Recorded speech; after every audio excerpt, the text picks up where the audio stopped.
Bueno, comenzamos Ahí la está. tercera parte. Bueno, que quería decir que convengamos que la luna afecta en las mareas en la Tierra, por la gravedad y todo eso. Quiero decir, es la fuerza que ejerce el cuerpo sobre la Tierra. Que no sé si es tan loco eso de las energías cósmicas. Es como muy amplio como lo planteo. Por lo menos habría que ver bien su teoría. Pero digo, ¿se entiende lo que quiero decir? A ver, dale una vueltita de tuerca más. ¿Qué quiero decir esto de energías cósmicas? En algún momento alguien pudo pensar también, ay, lo que la luna, cómo afecta a la Tierra es una energía cósmica, ponele. ¿Entendés? Lo que Claro, quiero decir, ahora te si lo veo entendí. por ese lado. Sí, Lo agarré por ese lado. sí, sí, en realidad nunca, eh, él tenía y nos mostró la teoría, esta es la teoría de Mullin. Lamentablemente nunca más la encontré, mi profesor ya falleció hace rato, y la verdad que no me, el hijo también es geólogo, más de una vez he querido conectarme con él, pero bueno, es bastante particular, entonces desistí, digamos. Pero bueno, la idea que quería plantearles era cómo una teoría que aparentemente es muy loca, cómo nos choca un poco. A ver si esto es, si es verdad, si a ustedes les ha pasado.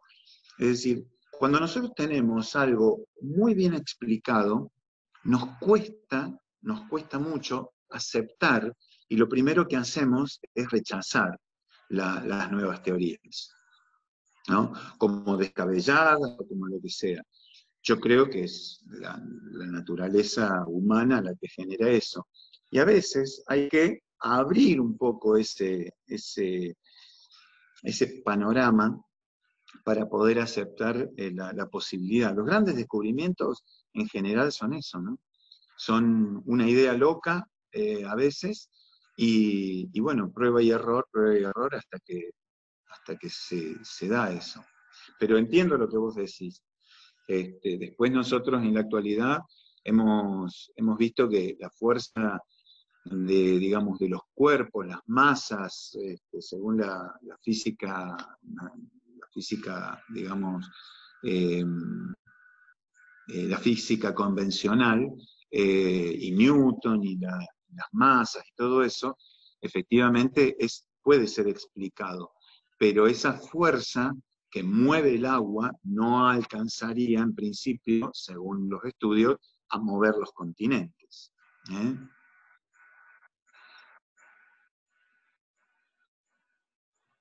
Dice, acá Aymara hace una pregunta, pero que no lo entiendo bien. Digamos, para ir cerrando los temas, ¿no? Dice, también lo tenían como referencia. Las lunas cuando navegaban. ¿Qué quisiste decir? Aymara,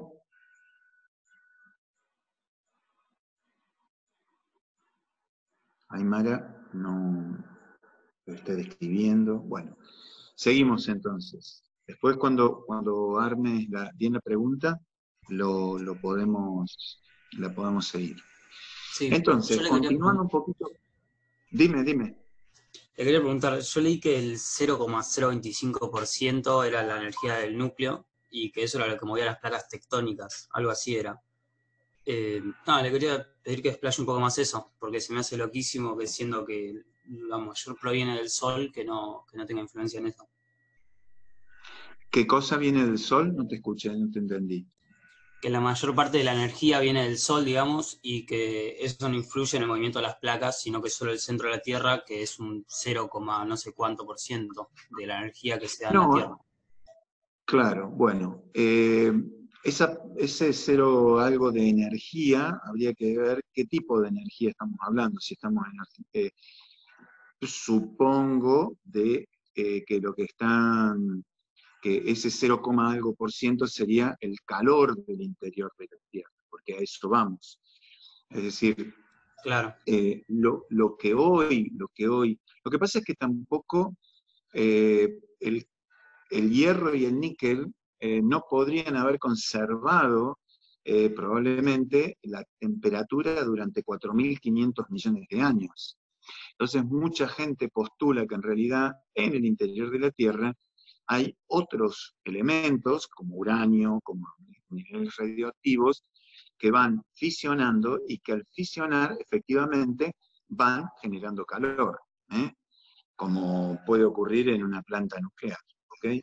O sea, la planta nuclear, ¿qué es lo que utiliza? Utiliza la característica del uranio, que puede fisionarse, partirse, y en esa fisión produce calor, que es lo que calienta el agua de las calderas, que a su vez calienta y mueve las turbinas de la electricidad. Entonces, algo así podría estar ocurriendo en el interior de la Tierra. Si eso ocurre en el interior de la Tierra, por X motivo que desconocemos completamente, todo teoría, pero si el núcleo de la Tierra genera ese calor es transmitido al manto, es decir, a la capa superior. Y si nosotros ponemos debajo de una olla de sopa, como les decía los otros días, un fuego debajo, se va a calentar la olla, pongamos que el fuego es el núcleo y el manto es la sopa. Entonces, el manto se va a ir calentando y se va a ir generando, se va a ir dilatando.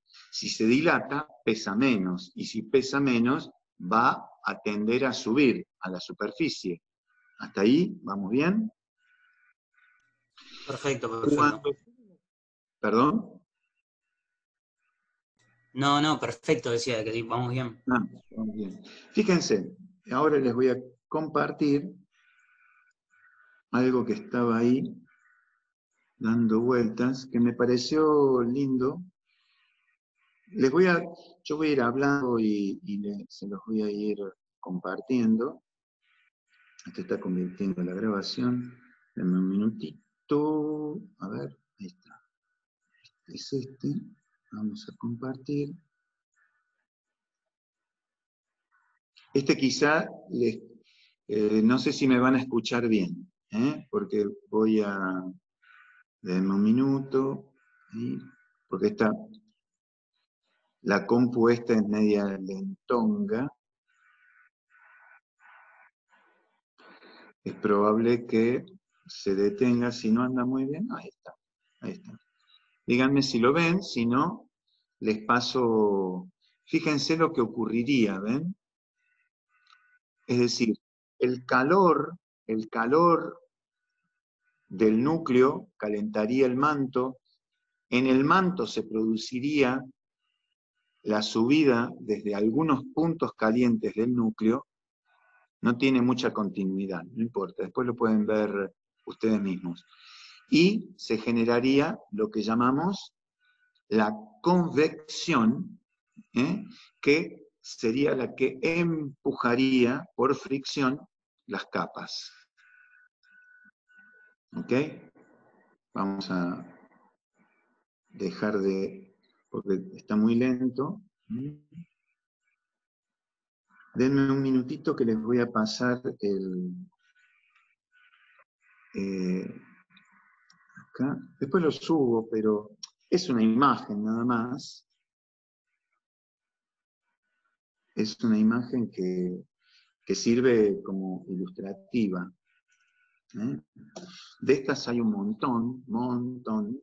Puedo asegurar que está lleno internet. Busquen modelos de convección del manto y van a aparecer cientos de animaciones como para ir como entendiendo un poquito más, ¿no? Para no imaginárselo tanto. A veces también es interesante imaginárselo, ¿no? Cómo sería. Pero, claro, de ahí a entender cómo se movían las placas, uno podía tener una idea. Por ejemplo, el mismo Wegener, no sé si llegó a plantear la posibilidad de que esto ocurriera, ¿no? Decía, bueno, capaz que en el interior de la Tierra, pero no tenía ni una sola evidencia.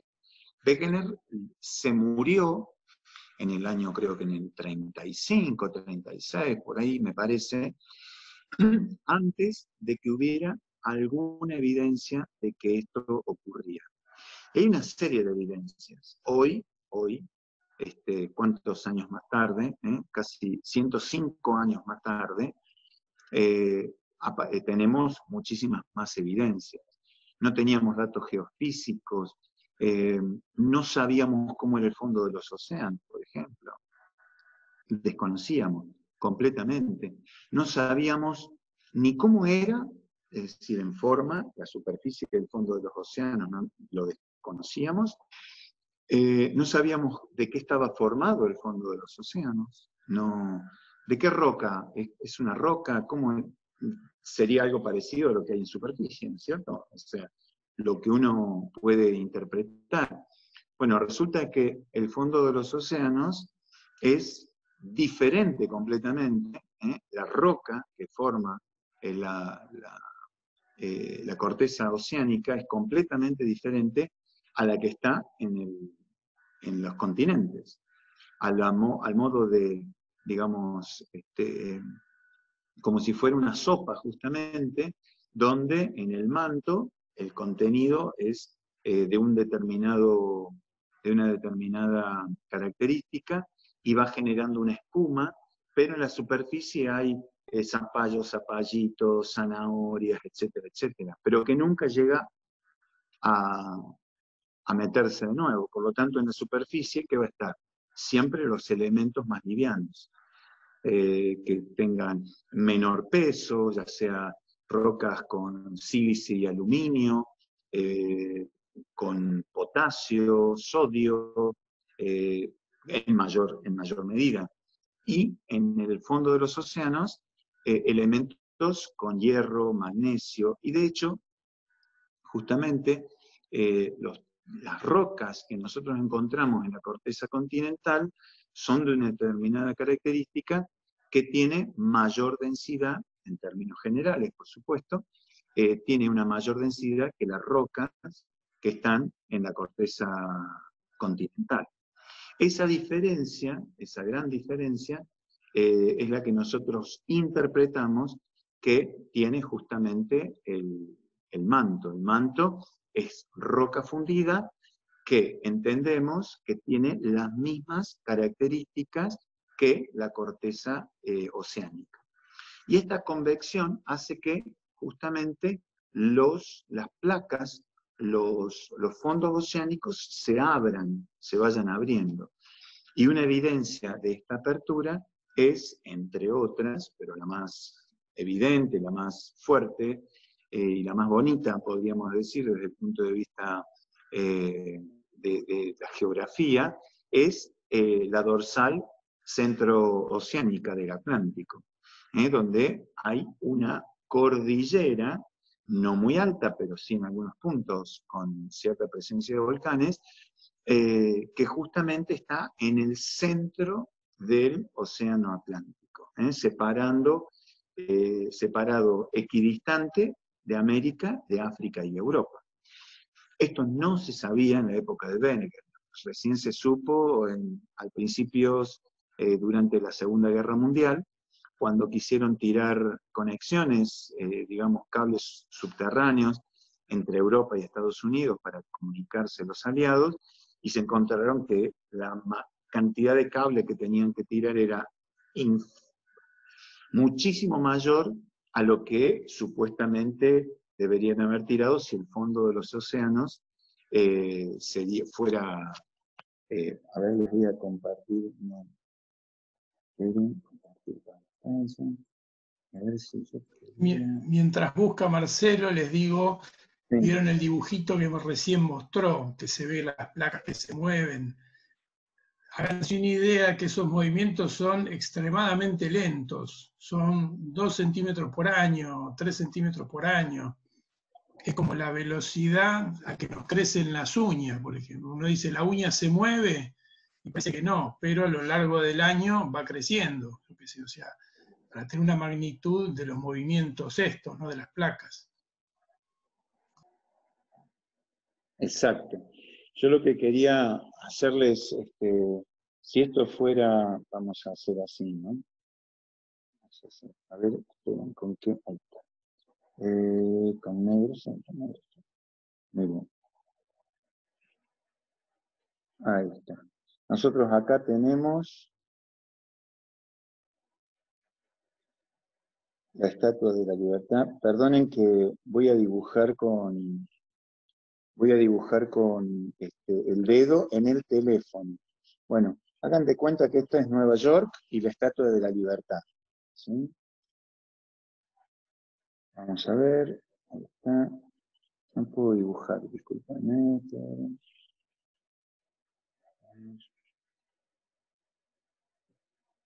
Ahí está. Y de este otro lado está Londres y el Big Ben. Ok. Si, lo voy a cambiar, está en rojo. Si yo tiro un cable, si esta distancia es de, vamos a poner un número cualquiera, 5.000 kilómetros, yo voy a tirar un cable, calculo, ¿no? Esto sería el mar. Esto fue una experiencia. Esto lo cuentan, se cuenta como si fuera una anécdota, ¿no? Entonces voy a tirar un cable que ¿cuánto tendrá? Y voy a poner un rollo de cable de 6.000, 7.000, 8.000 kilómetros, ¿ok? Entonces los barcos que iban, digamos, yendo hacia, de Norteamérica hacia Londres, iban tirando el cable. Entonces, iban tirando el cable y supuestamente iban a hacer la conexión. Ahora, cuando andaban por acá, por esta zona, empezaron a tirar cable y cable y cable y cable. ¿Por qué no? Porque tenía que caer en el fondo de la superficie. En el fondo de la superficie, en la superficie del fondo del mar. Entonces, acá empezaron a tirar mucho más cable. Cuando llegaron a Londres, habían tirado 20.000 kilómetros de cable. ¿Por qué? Porque justamente, voy a volver al fondo del mar, esto no era así, sino que esto era así. ¿Ok? Entonces, el cable tenía que seguir todas esas irregularidades del fondo. Y encontraron que esta irregularidad del fondo estaba a lo largo, hicieron varios perfiles, vamos a borrar todo, borrar mi dibujo. Si yo tengo a Norteamérica por acá y Sudamérica por acá, tengo África por acá, Europa por acá, hicieron varios perfiles. Y en todos los perfiles aparecía una zona de irregularidades por acá. Por supuesto que empezaron a estudiar y empezaron a hacer perfiles a lo largo de todo el Atlántico, cuando hubo recursos, por supuesto, y empezaron a ver que había la misma discontinuidad. Por lo tanto, empezaron a marcar justamente una cordillera central. Pero además de esto, empezaron a estudiar el fondo. Es decir, empezaron a ver qué pasaba en el fondo.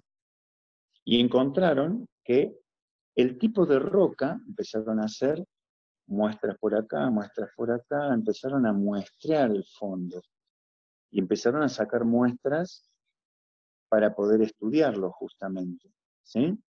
Y se dieron cuenta que el tipo de material que había en el fondo oceánico era distinto al de la superficie, al de lo que llamamos la corteza continental. Y que estas características eran sistemáticamente similares en todo el fondo de los océanos. era un material más denso, con mayor contenido en magnesio, con mayor contenido en hierro. Por eso nosotros y además encontraron pequeños volcanes. Cuando pudieron analizarlo con un poco más de detalle y pudieron meter batiscafos y todo eso, han encontrado efectivamente que en este lugar de la central, de la cordillera central mesoatlántica, existen aperturas por donde sale lava. Y esa lava es de contenido similar a la roca. Hasta ahí encontramos una evidencia. Otra evidencia súper importante fue que empezamos a datar de forma absoluta las rocas. ¿Qué significa?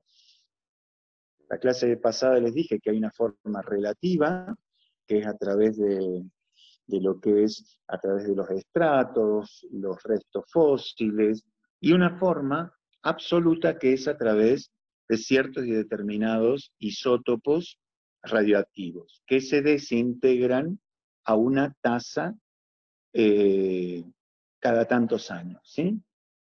Eso nos permite a nosotros datar de forma absoluta las rocas. Y nos damos cuenta que las rocas más cercanas a la central eran más jóvenes y las más alejadas eran más viejas.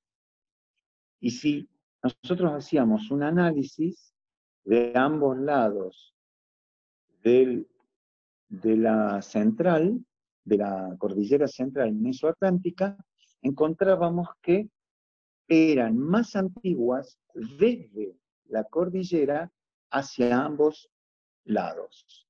Con lo cual, nosotros podíamos interpretar que efectivamente esa nueva corteza que se estaba formando era más joven y que en algún momento del pasado geológico,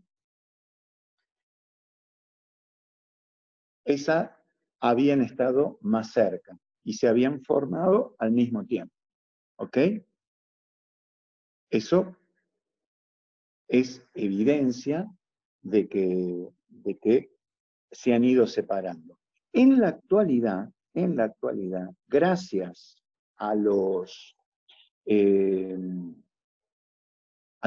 sistemas de geoposicionamiento y a los satélites, podemos medir, como decía Marcelo hace un ratito, esta separación, o más que separación entre estos continentes, pero todo el movimiento de las placas. Esto lo podríamos, de acá, vamos a, por lo menos, digamos, como para tener una idea, voy a acá dejar de compartir, estamos, y les quiero, voy a ver si acá tengo a mano rápidamente, nuevo imagen, esperen, porque les quiero mostrar, sí,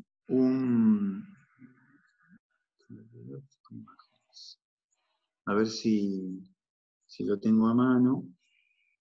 Hay una diapositiva que ahora se va a ir mostrando.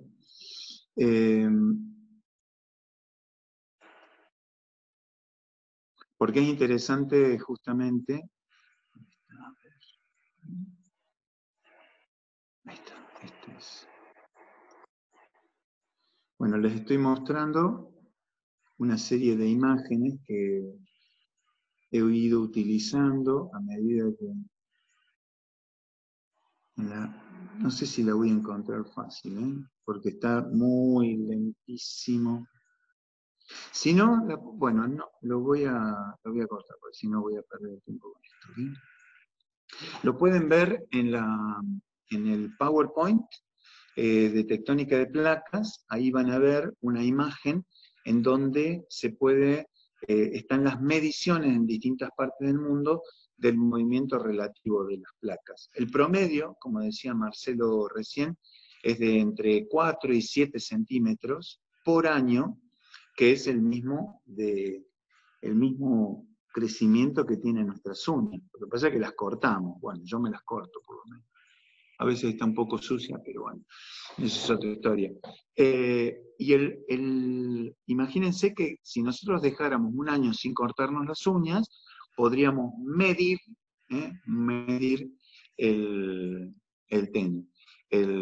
digamos, este crecimiento. Pregunta Santiago. Bueno, ustedes si lo ven en el PowerPoint, lo van a poder interpretar porque está bien clarito en esa imagen. Bueno, hasta acá un poco las evidencias de la tectónica de placas, de por qué se mueve. Hay otra más, que es como para, más que todo, como para iniciar un poco el tema, no lo vamos a profundizar, porque es más complejo de lo que parece, y es el magnetismo de las rocas. Se los voy a presentar sin mayores explicaciones, porque tenemos muchísimas dudas al respecto de cómo se produce, de por qué se produce. El magnetismo de las rocas se refiere al hecho de que las rocas, cuando se forman, aquellos minerales que contienen hierro, en el momento que se forman, queda en el mineral de hierro, aquellos minerales que son magnéticos, hay óxidos de hierro, hay la magnetita, por ejemplo, es un óxido de hierro, es un mineral de hierro que tiene magnetismo, es decir, que presenta magnetismo, digamos, natural. Bueno, en esas rocas uno puede medir el magnetismo de la Tierra en el momento en que se forma. ¿Bien? El tema es que estudiando a lo largo de una serie de transectas que se hicieron en estas rocas del fondo oceánico, se detecta que hay un cambio de polaridad en el magnetismo de las rocas. ¿Qué significa cambio de polaridad? Que si hoy tenemos el imán, y el imán o la brújula nos apunta al norte, ¿no es cierto? Al norte magnético. Por convención decimos, bueno, la brújula, la parte imantada, apunta hacia el norte, siguiendo el campo magnético terrestre. Bueno, resulta que esto, hace unos millones de años atrás, estaba al revés. Es decir, si hubiéramos estado con una brújula hace 1 millón de años, la brújula apuntaría hacia el sur.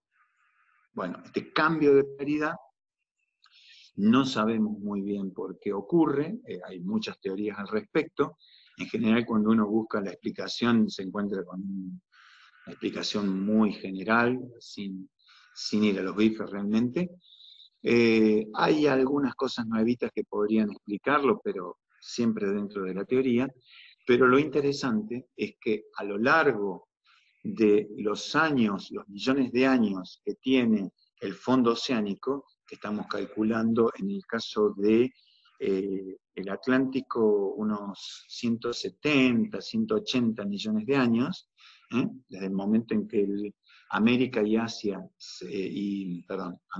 África se separaron, estamos hablando de 150 millones de años, 160 millones de años. Nos quedan 10 minutitos como para cerrar el tema. Entonces, este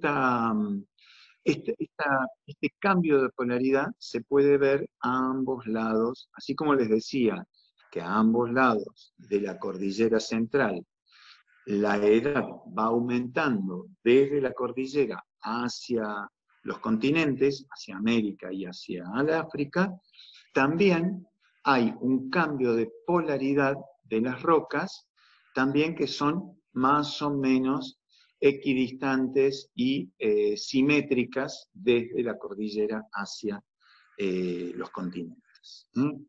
Es la forma en que presentamos rápidamente y de forma sencilla esta otra evidencia, pero fíjense, ya tenemos la presencia de una cordillera central, la edad de las rocas, que se van aumentando a medida que nos alejamos de la cordillera, el cambio de polaridad.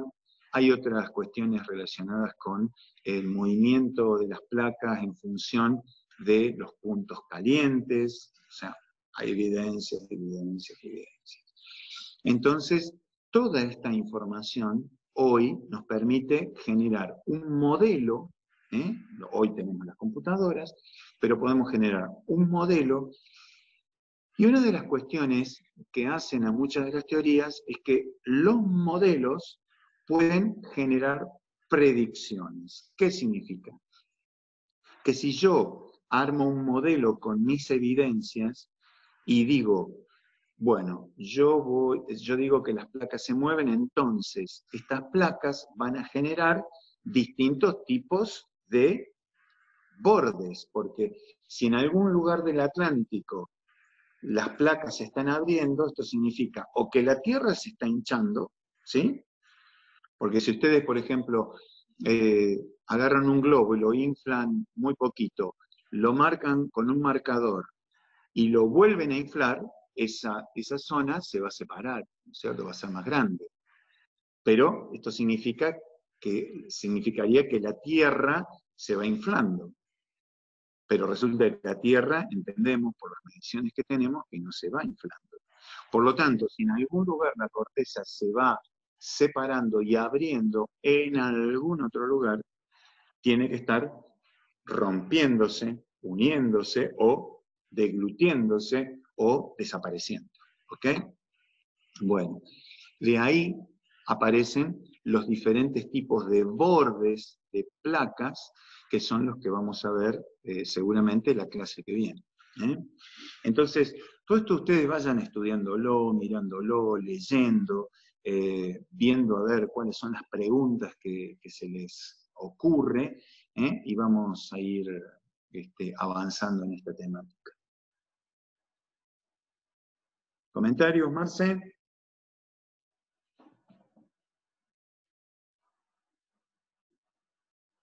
¿Preguntas, chicos? ¿Alguna pregunta como para ir completando? Tenemos 6 minutos. Profe, Y ya cortaríamos. Sí. una pregunta que capaz quedó como un poco más antes, pero es como al aire. El cambio de polaridad fue totalmente opuesto, o sea, vos decías como si lo que es ahora al norte fuera al sur. ¿Fue literalmente así, se sabe, o fue parcial? ¿O no se sabe? No, sí, Sí, tal en cual. realidad, Son reversiones. El polo norte pasa a ser el sur y el sur el norte. Pero el magnético nomás, no es que la Tierra dio la vuelta, sino que No, sí, el campo magnético. entiendo. Sí, ok. sí.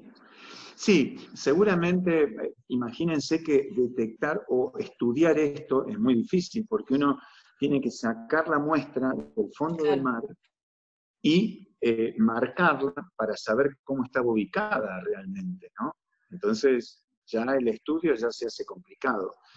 Entonces, ya eso tiene una cuestión. Pero sí, aparentemente la inversión es total.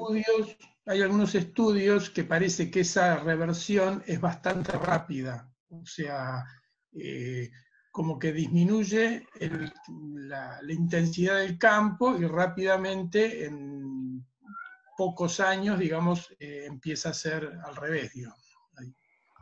Hay teorías.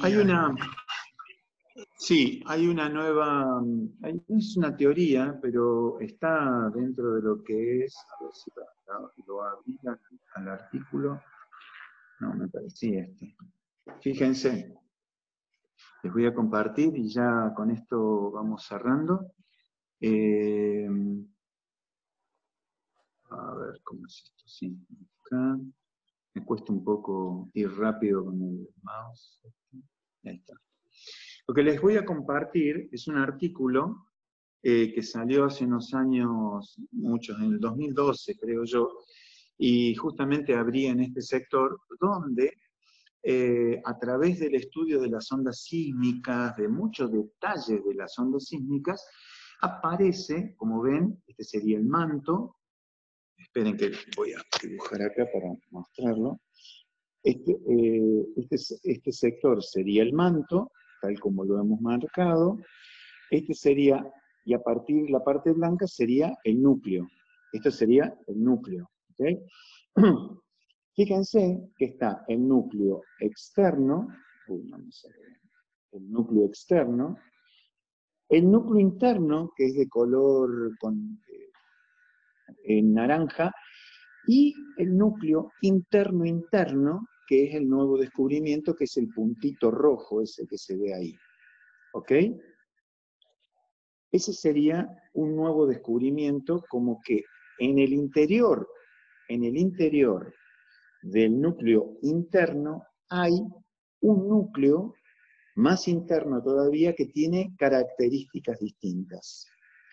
Una de esas características, yendo a lo que estábamos hablando, una de esas características sería la diferencia de polaridad que tiene la orientación del hierro que tendría. No sé cómo lo sacaron ni cómo lo inventaron a ese tema, pero si el núcleo interno tiene una polaridad del hierro norte-sur, este núcleo interno tendría una polaridad este-oeste, con lo cual podría ser que este pequeño cambio del núcleo interno podría darle esa vuelta de polaridad al magnetismo terrestre.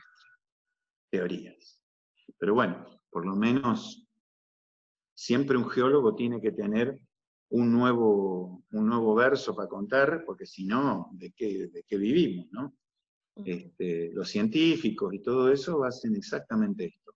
Estudian, evidencian, estudian muchos elementos, pero son tantos los factores que hay para estudiar, y nosotros como seres humanos tenemos una gran limitación de medición, de estudio, de capacidad, que lo único que hoy sí, con los modelos por computadora, podemos acelerar un poco este proceso.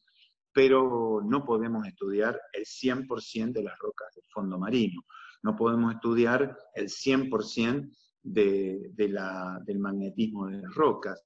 Menos podemos estudiar el núcleo terrestre porque no llegamos a él, sino de forma indirecta. Con lo cual, estas teorías nos permiten acercarnos lo más posible a lo que pensamos que puede ser lo real, ¿no? Pero de ahí a esto, bueno, mucho guitarreo de por medio, y además el geólogo le gusta de por sí tocar la guitarra, cantar versos, todas estas historias son parte del acervo popular geológico, así que vayan acostumbrándose un poco a todas estas historias. Cuando lean los libros, siempre tengan un poquito de duda, porque los geólogos decimos, esto funciona como si fuera así. Lo que pasa es que algunos se comen el como si, no dicen el como si, entonces dicen, esto funciona así. Y bueno, vamos despacio. ¿Alguna otra pregunta? Si no, nos despedimos porque nos queda menos de un minuto. Profe, ¿esto que nos mostró recién lo va a dejar en el campus para que lo leamos? Sí, lo voy a dejar. Lo voy a subir ahora. ¿Listo, chicos? Nos vemos. Una preguntita. ¿Hace falta que el viernes volvamos